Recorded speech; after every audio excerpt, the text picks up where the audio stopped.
Bienvenidos hoy a nuestro podcast. Nos encontramos reunidas cuatro estudiantes de la licenciatura en nutrición de la Universidad Veracruzana, región Veracruz, para desarrollar la temática salud, alimentación y la importancia que ha cobrado en los últimos años.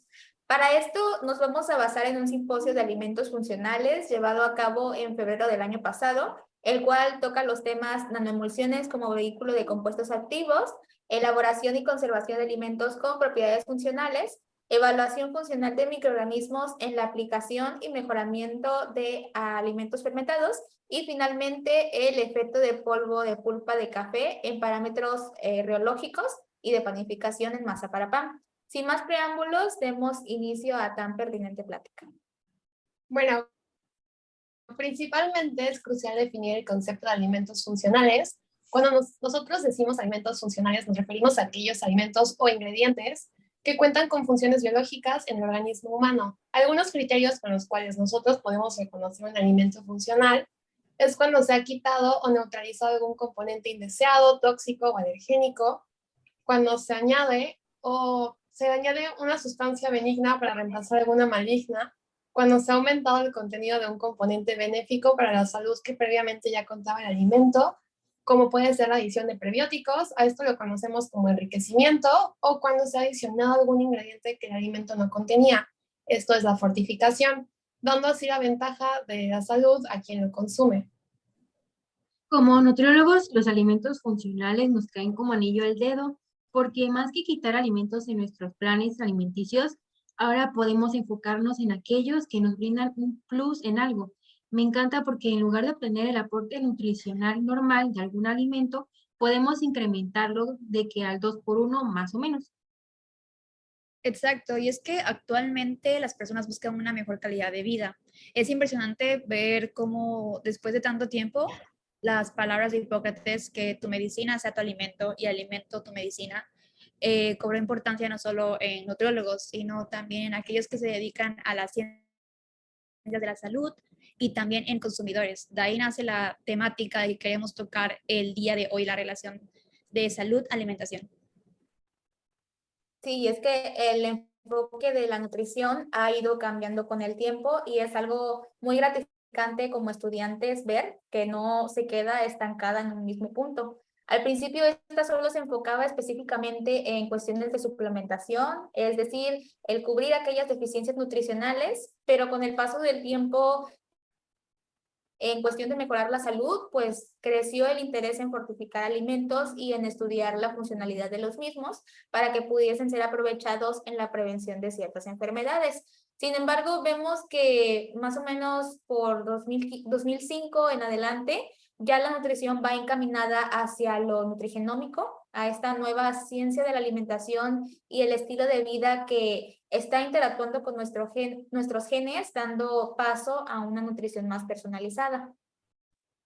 Y bueno, arrancando con el primer tema, que son las nanoemulsiones como vehículo de compuestos activos. Primeramente, ¿qué son los compuestos bioactivos? Marisol, ¿podrías hablarnos un poquito de estos? Claro, los compuestos bioactivos son aquellas sustancias de origen natural que al ingresar al organismo se comportan como un medicamento, proporcionando un efecto benéfico más allá de su valor nutricional. La lista de compuestos bioactivos realmente es extensa, pero los más conocidos o comunes son la fibra dietética, los probióticos, las especias, ácidos grasos, sobre todo los esenciales, algunas vitaminas y polifenoles. Otra forma de conocer a los compuestos bioactivos es nutracéuticos, cuando este se extrae de alimento y se une a una matriz diferente, que sería un alimento que no lo contiene. Estamos haciendo un alimento funcional. Por último, para complementar lo mencionado, me gustaría comentarles la manera en la que se desarrolla el proceso de la obtención de un alimento funcional. Claramente lo que buscamos es aprovechar lo más posible los beneficios de la funcionalidad de cada alimento, sobre todo en la prevención y el tratamiento de las enfermedades. Debido a esto, el primer paso es pensar en el diseño y para esto debemos tener en cuenta 4 factores. El primero es a qué patología esperamos ayudar, es decir, estudiar la fisiología, biomarcadores, que nos reflejen cambios en un proceso bioquímico, en la estructura o en la función como resultado de la interacción entre el sistema biológico y el ambiente, sobre todo del componente dietético adicionado. El número 2 es estudiar el ingrediente funcional que estamos queriendo adicionar, es decir, ver si tiene los efectos esperados y verificar que sea seguro. El número 3 es la elección de la matriz, es decir, pues dónde vamos a poner el componente funcional. Debe de ser compatible y con amplia aceptación en la población de la que me quiera dirigir. El ejemplo es muy claro, si quiero dedicar mi alimento a la población mexicana en general, pues yo sé que su ingesta es principalmente el maíz. ¿Y pues dónde lo pongo? Pues en un alimento que yo sepa que es su base de alimentación como las tortillas. No va a servir de nada que yo elija un alimento que no sea del agrado de estas o que no sea sostenible en su economía. Y por último, el número 4 es pensar en la elaboración, que el proceso sea viable y no altere las propiedades funcionales de nuestro compuesto. Y en esto de la elaboración, realmente tenemos que tener en cuenta que la naturaleza de cada componente es variada. A pesar de que algunos demuestran tener un efecto benéfico en el organismo, muchas veces no son compatibles o simplemente tienen muchas trabas para su elaboración. ¿A qué me refiero? Bueno, algunos tienen problemas que no nos hacen fácil su adición, pudiendo ser hidrofóbicos o son poco solubles en agua. Y en el metabolismo, el medio de transporte principal es el agua, como es el caso de la curcumina, que es buenísima en muchos aspectos del mundo de la medicina, pero su biodisponibilidad es muy baja debido a esto. Justamente la biodisponibilidad es otro problema que pudiera presentar otro alimento, ya que aunque ya no se consuma mucha cantidad de este compuesto, pero al no ser soluble la parte que aprovechó en mi organismo es muy baja. Otros son sensibles a condiciones ambientales o a cambios que suceden al pasar por el tracto digestivo, por ejemplo, al oxígeno, temperatura, la luz, la presencia de iones, y entonces altera su estructura y deja de ejercer su función, que es claramente lo último que nosotros vamos a desear. Y otros presentan un olor y sensación desagradable, entonces esto causa que se rehúsen a su consumo, o también en cuestiones tecnológicas pueden ser tan sensibles a la temperatura y pH que complica su manipulación.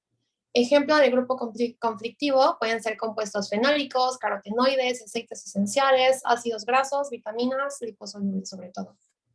Sí, exacto. Las consideraciones que debemos tener en cuenta para su elaboración son bastante importantes, pero una vez que nosotros cumplimos con este primer paso, pues obtenemos los resultados de los cuales estudiar, analizar y además demostrar la funcionalidad del componente estudiado para finalmente cumplir con todos los requisitos para su comercialización y reclamos nutricionales.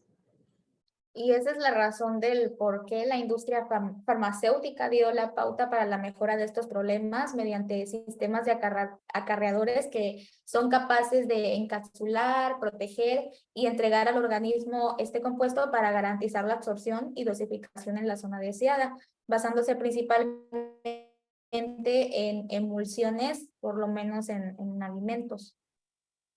Pero al ser una suspensión coloidal entre dos líquidos no miscibles, son deficientes en estabilidad y biodisponibilidad, ¿no? Al ser inestables y pasar el tiempo, se vuelven a separar. Sí, para ello necesitamos la ayuda de un emulsificante que contiene una molécula anfipática que los mantenga unidos.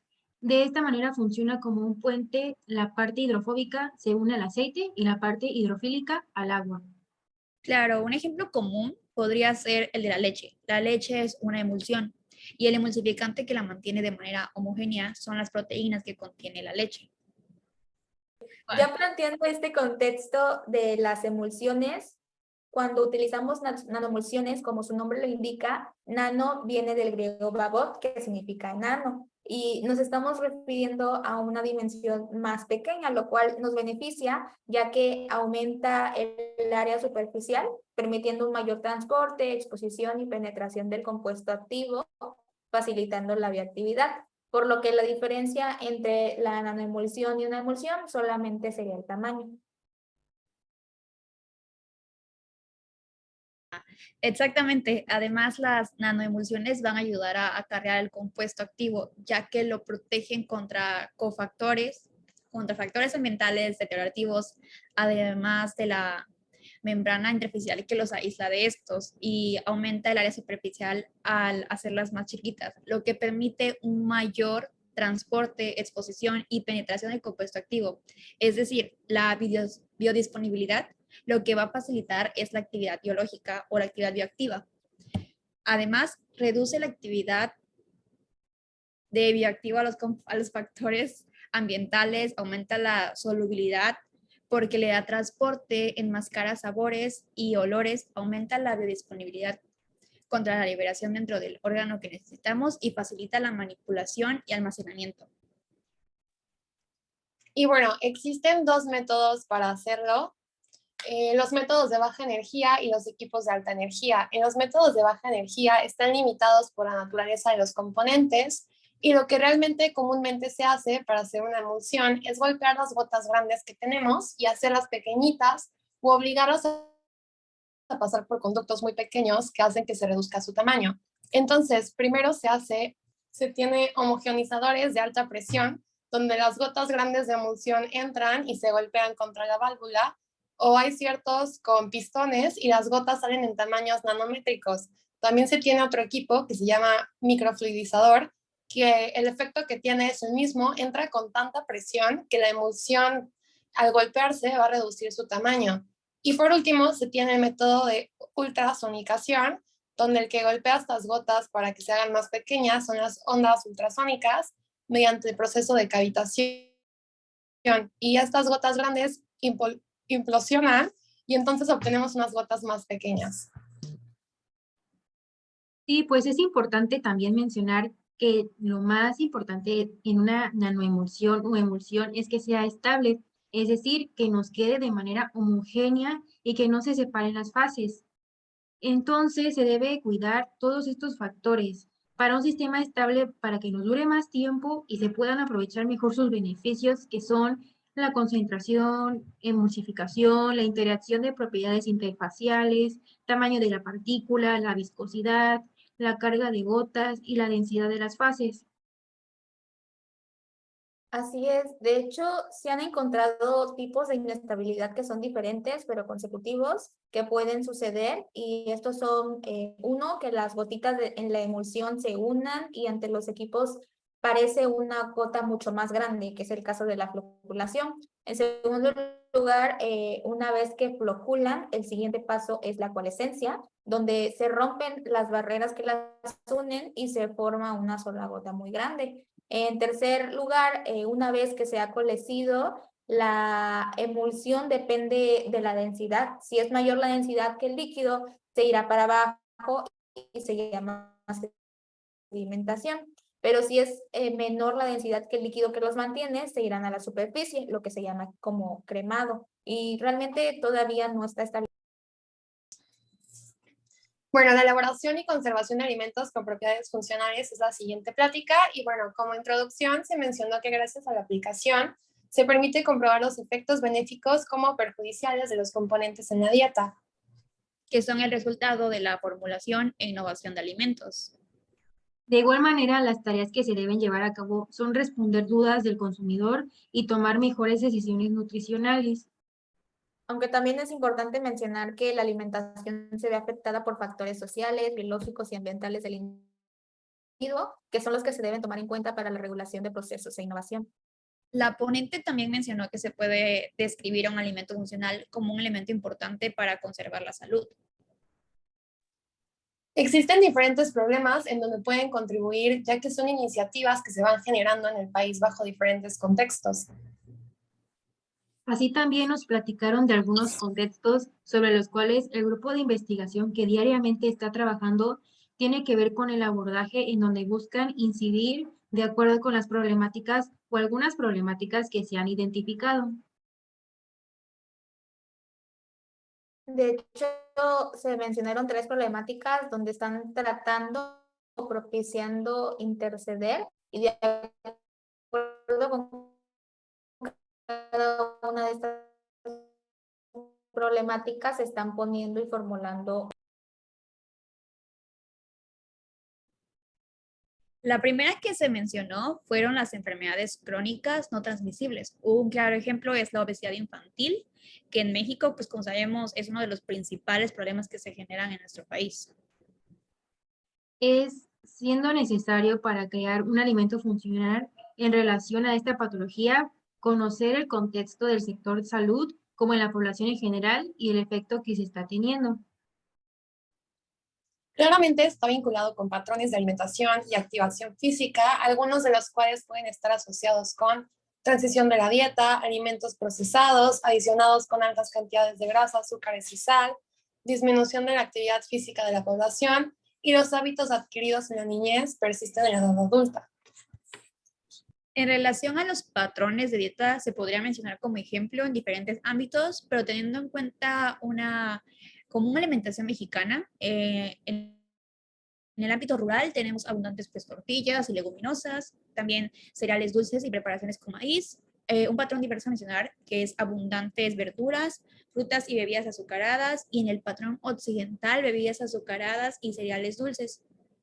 Claro, y de hecho es muy común en México consumir snacks o botanas durante el día, como por ejemplo las palomitas, el queso, la fruta. Recuerdo que la ponente menciona que existen otras patologías de índole autoinmune que, aunque no tienen una prevalencia muy alta en poblaciones, están afectando a grupos e individuos de forma aislada o en conjunto. Es importante considerar también a estos grupos de personas a la hora de realizar un alimento funcional. Claro, como la esclerosis múltiple, que es una patología autoinmune desmielizante, donde los síntomas son deterioros funcionales y neurológicos, dando como resultado pérdida de la salud, pero la alimentación también va a contribuir al manejo de los síntomas. Sí, la alimentación debe contener vitamina D, ácidos grasos, antioxidantes, fibra, probióticos. Otra patología a mencionar son las enfermedades gastrointestinales, que como sabemos son muy comunes de padecer. Sí, pues algunas por mencionar son el síndrome del intestino irritable, la inflamación intestinal, el estreñimiento. Claro, y en este tipo de enfermedades, dos componentes nutricionales suelen jugar un papel interesante, que son los prebióticos y los probióticos.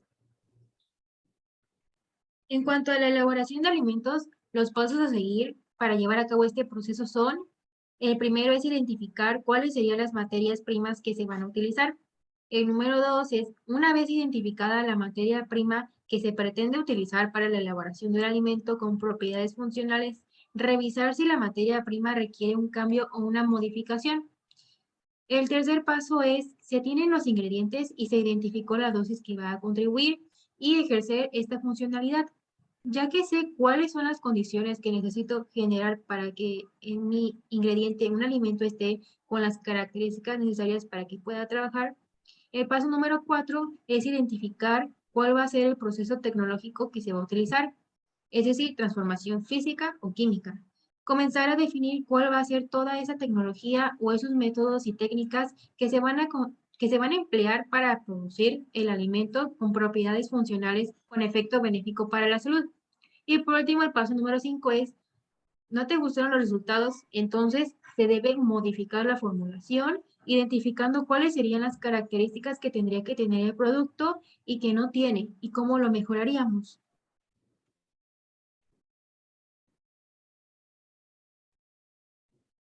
Y todo esto con la finalidad de proponer alternativas saludables, realizar productos nacionales y también la combinación de ingredientes. Por otro lado, los productos que se están llevando a cabo con la ponente son una botana realizada con la dieta de contribuir a tener alternativas saludables para botanear en familia y disfrutar los snacks, pero al mismo tiempo cuidar nuestra salud. Y es exactamente un totopo a base de proteínas alternativas, que contienen proteínas alternativas, fibra, es baja en carbohidratos y además tiene ingredientes nacionales.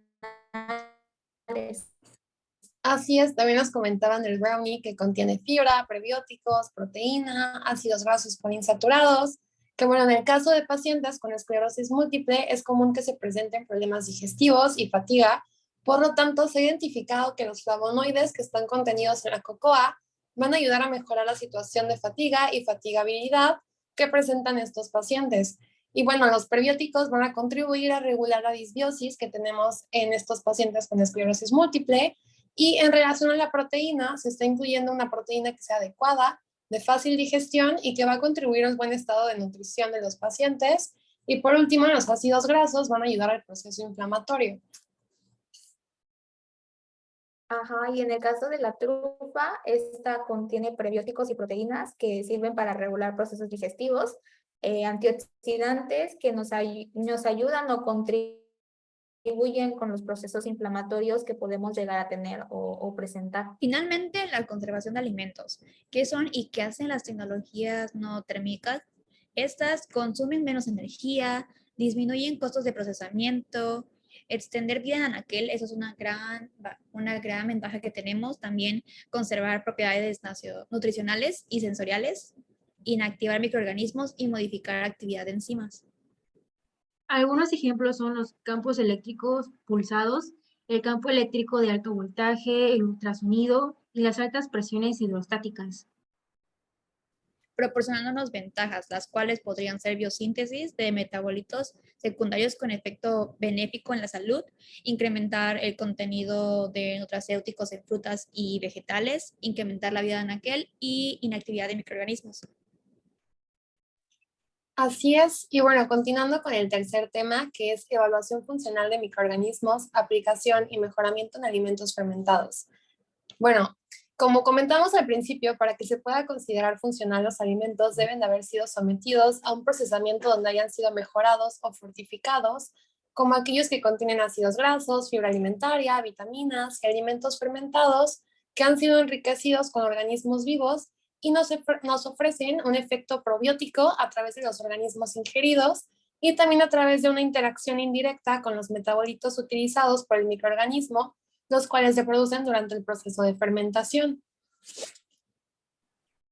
En cuanto al efecto probiótico, para empezar, nosotros consideramos probiótico aquellos microorganismos que ofrecen un beneficio a la salud del huésped, ayudan a prevenir o tratar algunas enfermedades debido a que cuentan con propiedades antibióticas, anticancerígenas y además de que pueden ayudar a reducir o incluso eliminar malestares como irritación del colon, irritaciones gastrointestinales. ¿Por qué razón? Bueno, los microorganismos probióticos actúan principalmente en el intestino delgado y tienen la capacidad de modular la microbiota presente, inhibiendo, excluyendo patógenos y ayuda a favorecer microorganismos benéficos dentro del ecosistema intestinal. Por otra parte, mejoran la barrera intestinal, ya que pueden proteger al huésped de daños externos y tienen un amplio espectro de efectos y antoestimuladores, ya que pueden actuar sobre la inmunidad innata y adaptativa, protegiendo al huésped frente a procesos infecciosos e inflamatorios. Al escuchar probióticos, los más escuchados son los lactobacillus y bifidobacterias. Sin embargo, también podemos mencionar a los streptococcus, enterococcus, leuconostoc, lactococcus y pediococcus, pero todos estos son los más utilizados y estudiados. Y es importante mencionar que el beneficio o la función que ejercen estos microorganismos no va a depender de la especie ni género, sino que son específicos de cada una de las cepas, a pesar de evidenciarse el efecto benéfico de los probióticos en la salud de los individuos. No cualquier producto con probióticos se le pueden atribuir los mismos efectos. Es por ello que los efectos solo pueden atribuirse a la cepa estudiada, no a la especie o todo el grupo de probióticos en general. Tengo una pregunta. ¿Y bajo qué principio se debe evaluar una cepa probiótica para su elección, Bueno, hay que tener en cuenta varios aspectos importantes en la selección de una cepa prebiótica. Por ejemplo, se debe tener conocimiento del origen de la cepa, no contar con reportes de patogenicidad ni toxigenicidad, deben tener cierta adherencia al mucus y células epiteliales del intestino delgado, ya que es ahí donde se llevan a cabo el mecanismo de acción, además de producir sustancias antimicrobianas como son los ácidos orgánicos, bacterianos, para que éstas puedan evitar la proliferación de organismos patógenos, también contar con viabilidad, procesamiento y almacenamiento, y por último, tener resistencia a la acidez gástrica y a las sales biliares, el pH ácido del estómago en su debilidad, actúan como detergentes biológicos tóxicos a las bacterias y al llegar al intestino no pueden ejercer ese mecanismo de acción. Sí, y algo de lo que también tenemos que ser conscientes es de la concentración adecuada de microorganismos probióticos. Para que nosotros podamos obtener el efecto benéfico es de 10 a la 7 o 10 a la 9 unidades formadores de colonia por mililitros o gramos. Y es aquí cuando nosotros nos topamos con uno de los grandes retos a los cuales se enfrenta la tecnología de alimentos en cuanto a la adición de microorganismos probióticos, ya que se ve muy afectada su viabilidad durante el procesamiento y durante el almacenamiento al que son sometidos. Por esa razón, generalmente son adicionados a productos refrigerados como los lácteos, ya que se ha demostrado que la refrigeración ejerce un efecto positivo en la recuperación de las células, pudiendo mantenerlo almacenado de 4 a 6. Vaya que hay que tener muchos aspectos a considerar cuando seleccionas una cepa probiótica. ¿Hubo algún otro aspecto que les llamara la atención de la presentación de la ponente? Sí, cuando hablamos sobre el efecto biogénico, en condiciones óptimas de procesamiento, los microorganismos pueden generar metabolitos y pueden librar los productos fermentados y ejercer un efecto benéfico de la salud, además de mejorar la calidad del producto final. A mí me llamó mucho la atención el desarrollo de su trabajo en conjunto con la Universidad Juárez Autónoma de Tabasco y la Universidad de Córdoba, el cual se encuentra relacionado con el cacao, a partir de la cual se obtiene chocolate. Y bueno, ella comenta que al pensar en chocolate es normal pensar en un producto con alto valor calórico o una golosina, pero ciertos estudios han tratado de demostrar que esto tiene un alto contenido de polifenoles, los cuales tienen una capacidad antioxidante, neuroprotectora, cardioprotectora y quimiopreventiva. Y bueno, además de que obtiene la capacidad de un ser estimulante en el estado de ánimo, ya que actúa sobre los receptores del sistema nervioso. Y bueno, esto se lo debemos a los alcaloides, que principalmente a la teobromina, que es específica del cacao, u cafeína, y de igual forma contiene grasas que son denominadas como manteca de cacao, las cuales llega a tener un alto contenido de ácidos grasos insaturados, como los que podemos encontrar en el aguacate y en el aceite de oliva, los cuales van a proveer una protección vascular. Cierto, pero también recalca que para obtener estos beneficios es necesario consumir un chocolate con al menos el 65% de cacao. Por este contenido nutricional ya comentado, es que la industria de los alimentos ha catalogado al chocolate como un alimento funcional. Pero, ¿cuál es el reto? El reto es que la población está acostumbrada a consumir marcas comerciales que tienden a tener este sabor dulce que claramente puede ser contraproducente, y de ahí la razón de uno de los objetivos, que es adicionarle un valor agregado donde se pueda mejorar la calidad física y sensorial, además de la funcionabilidad al momento de consumo. Así es como para llevar a cabo esto se nos comenta sobre el procesamiento del cacao a chocolate por cultura general y entrar en contexto, el cual consiste en primeramente la cosecha, después el quiebre, que esto significa que se fractura la mazorca para poder extraer el grano. De ahí sigue la fermentación, que es el paso clave, después sigue el secado, de ahí el tostado, después el conchado, que es donde se le adicionan ingredientes principalmente como azúcar, vainilla, frutos, etcétera. Y de ahí es el licor, que es cuando no se le adiciona ningún tipo de ingrediente, se le conoce como pasta o licor de cacao. La fermentación se considera como el paso clave porque es un proceso de carácter artesanal que depende de una gran cantidad de microorganismos como levaduras, bacterias acidolácticas, bacterias esteroicéticas, bacterias esporuladas y hongos filamentosos que generalmente provienen de un ambiente natural. Por esta razón se considera un producto de calidad variable. Cuando es un producto mal fermentado, las industrias tratan de mejorarlo con altos contenidos de azúcares, perdiendo la capacidad antioxidante. Por ello, se evaluó y se estudió a los microorganismos que participaron en esta y bueno, se concluyó que los principales microorganismos que llevan a cabo la fermentación son las levaduras, las bacterias acidolácticas y acidocéticas. Y bueno, su tarea es desencadenar todos aquellos atributos de sabor y de aroma que caracterizan al chocolate, metabolizando la pulpa, que es la que rodea el grano de color blanquecina y rica en carbohidratos, y al momento de metabolizarla generan metabolitos como ácidos orgánicos, algunos alcoholes, cetonas y aldehídos, los cuales penetran hacia el dicotiledón y hacen que se activen ciertas enzimas, las cuales provocan una serie de reacciones bioquímicas que al final van a tener un efecto positivo en cuanto a los atributos de sabor y del aroma. Ajá, y es por eso que se propuso cambiar el proceso de fermentación natural espontáneo a uno iniciado por un consorcio iniciador, como se realiza en varias industrias de alimentos fermentados, que incluya estos tres grupos principales siguiendo una serie de criterios. En diversos estudios ya lo han hecho, lo han aplicado y los recursos que nos han dado como resultado han sido favorables, ya que se ha observado que se reduce el tiempo de fermentación, el cual obviamente varía dependiendo el cultivar que se esté fermentando, oscilando entre 4 a 7 días aproximadamente.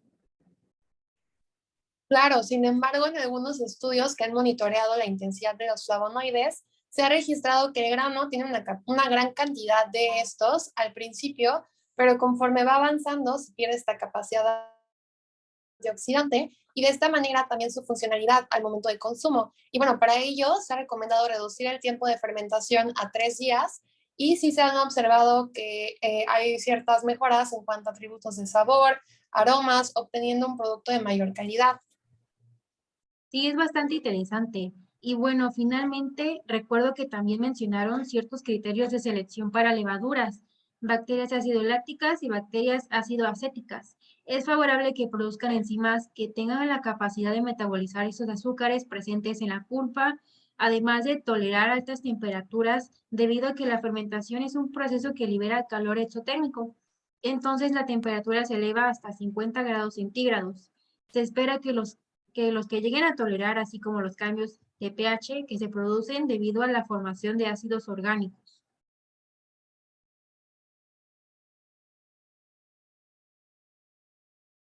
Sin duda alguna es muy interesante y sobre todo importante saber que estos criterios de selección, ya que en un futuro alguno de nosotros pudiera, siempre se propone entrar al mundo de la tecnología de los alimentos y pues mientras más conozcamos mejor. Entonces yo creo que podríamos seguir hablando de ello, pero por cuestiones de tiempo vamos a pasar al último video.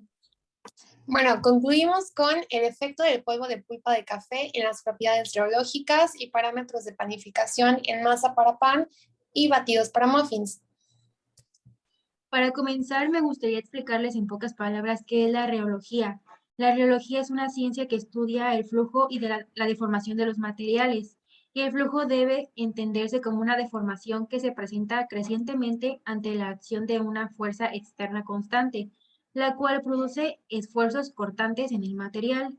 Esto nos ayuda a entender procesos ingenieriles, la funcionalidad de los ingredientes, el control de la calidad y la textura.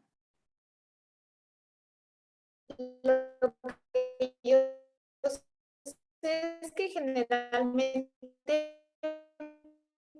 para medir el comportamiento reológico en tiempo y se mide la fuerza resultante o viceversa. Igual me gustaría añadir que las propiedades reológicas principales son la elasticidad y la viscosidad, que la elasticidad es cuando un cuerpo se somete a una fuerza extrema, externa, y el material se deforma y al retirar la fuerza, el material recupera su forma original. Y pues en cuanto a la viscosidad, se entiende como las fuerzas que se ponen al flujo. Es interesante comentar que la pulpa del café representa el 50% del peso total del fruto, dependiendo de la especie del café, y se puede decir que por cada 2 toneladas de café se obtiene 1 tonelada de pulpa. México se encuentra entre los 10 mayores países productores de café con 270,000 toneladas producidas. Se ha utilizado como vermicomposta, alimento para animales, como biogás y productos alimenticios, ya que este subproducto es rico en fibra, proteína y compuestos fenólicos. Y bueno, el equipo de trabajo fue mediante un tren automatizado para la generación de un polvo, de pulpa de café comestible para utilizarlo en productos de panificación. Y bueno, este es de la región de Jico, en Veracruz, y el café es de la especie arábica y está registrado con el nombre de Pulpari. Por otro lado, cabe añadir que se sabe que el pan es uno de los alimentos más consumidos en todo el mundo y se elabora generalmente por harinas refinadas, por lo cual es deficiente en muchos nutrientes, sobre todo en fibra dietética. Pero hoy en día es cuando el consumidor se ha vuelto más exigente pidiendo que tenga un plus nutricional. Oh, eso es muy interesante, pues el pan solo es almidón, es decir, amilosa y amilopectina, y proteína como las gliadinas y las gluteínas. El gluten le da la fuerza, la elasticidad y la dureza. El gluten es principalmente proteína, agua y energía. La gliadina y la gluteína son los principales actores en esto, los cuales la gliadina, debido a su forma, va a brindar viscosidad y las gluteínas brindan la fuerza y la elasticidad. Bueno, no sé si sabían, pero la producción de café genera una gran cantidad de desechos que son un foco de contaminación al medio ambiente. Los productos panificados son aceptados por el consumidor y actualmente se elaboran mezclas con distintas harinas para aumentar su valor nutricional. ¿Sabían que la pulpa de café contiene fibra, minerales y compuestos fenólicos que podrían ser aprovechados para fortalecer los productos de panadería deficientes en estos nutrimentos? Y bueno, también cabe añadir que las pruebas y técnicas biológicas son una excelente herramienta para caracterizar el efecto de nuevos ingredientes en la estructura de los productos panificados. En este proyecto se exploró el efecto de la pulpa de café en las propiedades reológicas y parámetros de panificación en masa para pan y batidos para muffins. En esta investigación suponen que es posible desarrollar productos panificados a partir de la mezcla de harina de trigo y pulpa de café con características tecnológicas y sensoriales aceptables para el consumidor.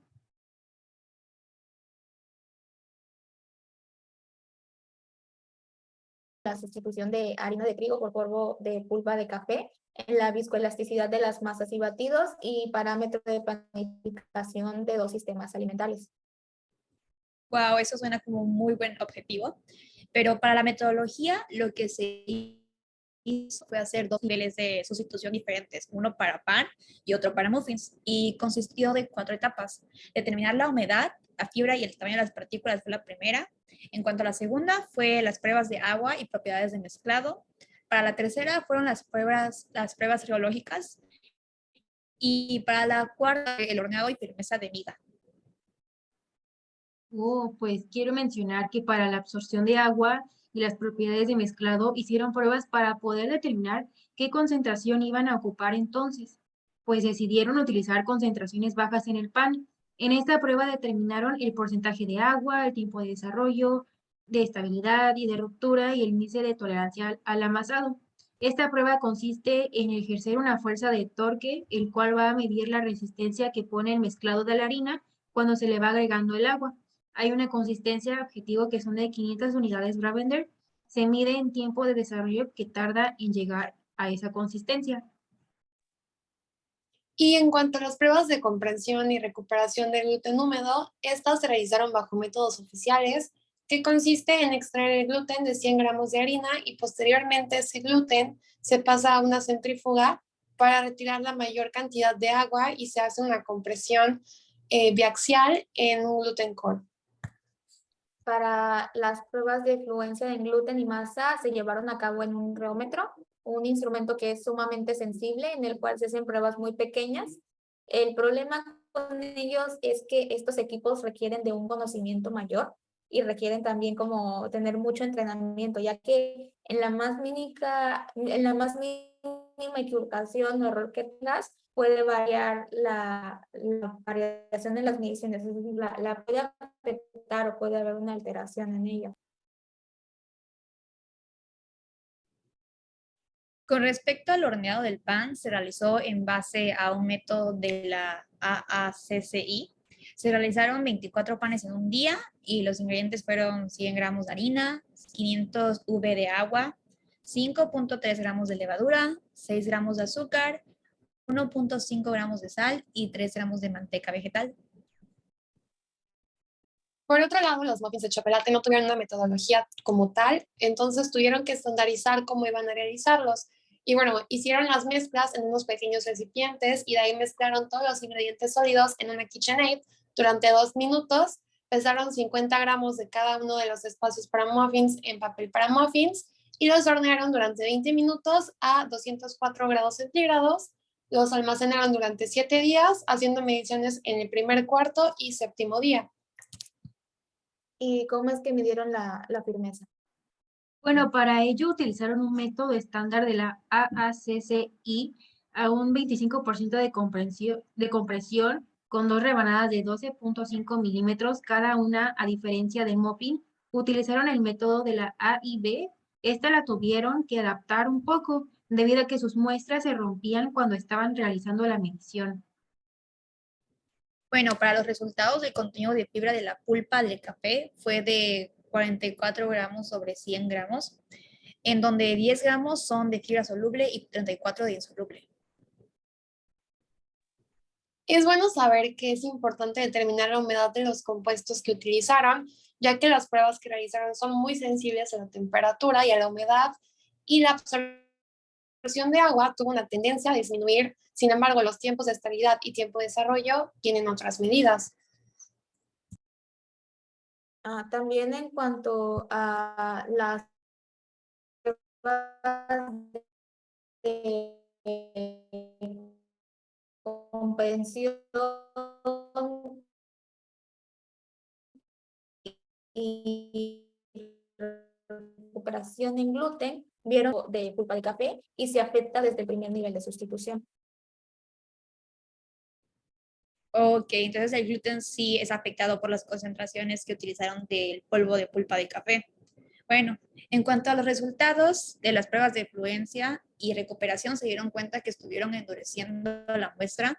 Esto indica una muestra mucho más rígida. También esto les brindó información importante de la estructura del componente, ya que el gluten obtuvo valores mucho más altos, porque en la masa tiene gran cantidad de almidón y le da la rigidez a la matriz. Una emulsión normal y luego con equipos de alta energía. En cuanto a los resultados del horneado de pan, se enfocaron principalmente en el volumen, ya que la industria panadera busca tener más pan, a mayor volumen de pan por menor cantidad de harina. En el horneado de muffins de chocolate, el volumen se afecta solo hasta el último nivel de sustitución, y tomando en cuenta de que la cantidad de pulpa de café utilizada es muchísimo mayor a diferencia del pan. Los resultados de firmeza ambos tienen la misma tendencia conforme va pasando los días, y que tiene que ver con el envejecimiento del pan al aumentar la firmeza. Bueno, finalmente se concluyó que el porcentaje de absorción de agua para la formación de masa aumentó un 7.1% en el último nivel de sustitución de PC debido a que la fibra tiende a absorber más agua. El volumen de los panes y muffins disminuyeron significativamente, ya que la firmeza también incrementó significativamente.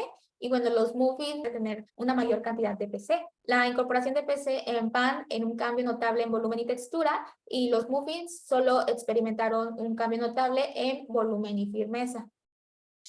Cabe añadir que concluyeron con algunas preguntas y mencionaron que lo que les faltó realizar fueron las evaluaciones sensoriales, la utilización de emulsificantes y surfacantes para poder mejorar las cualidades de los productos, mayor volumen o menor, la determinación de fenoles y productos terminados, y el índice glucémico para productos terminados, y bueno, saber si la cantidad de fibra que les están adicionando al pan realmente está teniendo un efecto significativo en bajar el índice glucémico al consumir este producto.